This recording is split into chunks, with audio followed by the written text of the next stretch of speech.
Hola, ¿qué tal? Soy Jesús Ramírez Cuevas. Esta es mi columna de esta semana de episodios mexicanos, para hablar de la Constitución de Apatzingán de 1813 y los sentimientos de la nación. El 14 de septiembre de 1813, José María Morelos, jefe militar de las tropas insurgentes que luchan por la independencia, convoca al primer Congreso Constituyente de México, que se lleva a cabo en esa fecha del 14 de septiembre, y a partir de ahí pues comienza a discutir, digamos, los derechos de la nación que comenzaba a establecerse como idea y como programa político. De esta forma Morelos cumple con la propuesta que le había hecho Miguel Hidalgo de convocar un congreso de los habitantes de lo que hoy es México para decidir su futuro, independientemente de España y por derecho propio. En ese Congreso Constituyente se elabora y se aprueba la primera constitución política de México, que se trata de una constitución de avanzada, una constitución que aprueba la abolición de la esclavitud y la proscripción de la tortura, por ejemplo, pero que tiene elementos muy avanzados de su época. Por ejemplo, considerar que la soberanía popular dimana del pueblo, que México sería una república, que habría división de poderes, que incluso habla de un ideario social al establecer que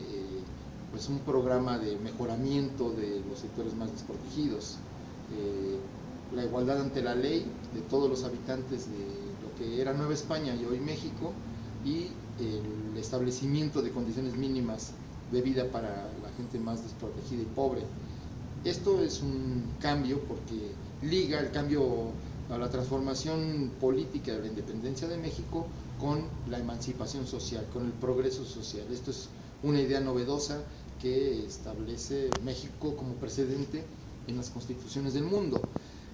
En este Congreso Constituyente, llamado Congreso de Anáhuac, pero también que se le conoce como Congreso de Apatzingán,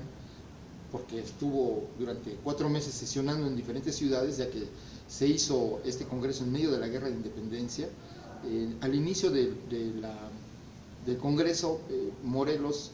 presenta un documento que se llama un documento histórico, Los Sentimientos de la Nación, que es la síntesis de la idea de la soberanía popular, de la soberanía nacional y de los derechos de los habitantes de América, en ese momento encarnados en los mexicanos. El Congreso intenta, porque propone que Morelos sea reconocido como el generalísimo, incluso darle tratamiento de Alteza Serenísima, pero él de manera muy humilde y de manera muy proba rechaza los cargos y él establece que en realidad él es siervo de la nación. Y esto es digamos, una revolución política, renuncia a la idea del caudillo y establece su liderazgo al servicio de México, al servicio de los mexicanos. Y esto, bueno, de alguna manera es un precedente de los liderazgos democráticos del siglo XX y XXI. Recordar hoy la Constitución de Apatzingán es recordar que México, cuando ha luchado por sus derechos como pueblo, o los mexicanos cuando han luchado por sus derechos como ciudadanos, pues cuentan con antecedentes históricos que han colocado la lucha por la independencia, la lucha por la soberanía en el primer plano, y siempre pensando en el legado social, los derechos sociales de los habitantes. De tal manera que el constitucionalismo mexicano, que se funda con el Congreso de Apatzingán, siempre liga la libertad política con el derecho al bienestar, con el derecho del pueblo a estar, digamos, en condiciones dignas y de educación.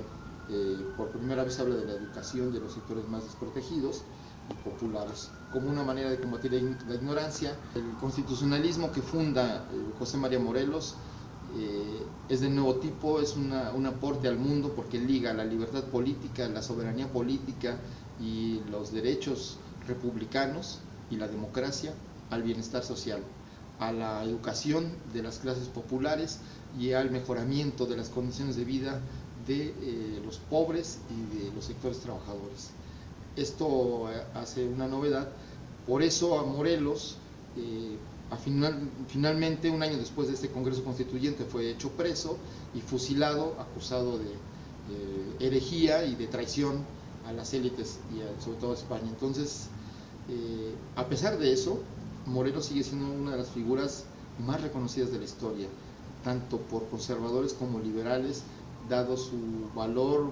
civil de enfrentar ante la adversidad y encabezar y construir un ejército popular, liberar una parte del territorio nacional, establecer las bases legales y jurídicas que eso significó la Constitución de Apatzingán, y defender a toda costa la idea de que México podía tener un destino diferente al de España a partir de la propia decisión de sus habitantes. Esto es una revolución política, también es una revolución democrática y al mismo tiempo una revolución social.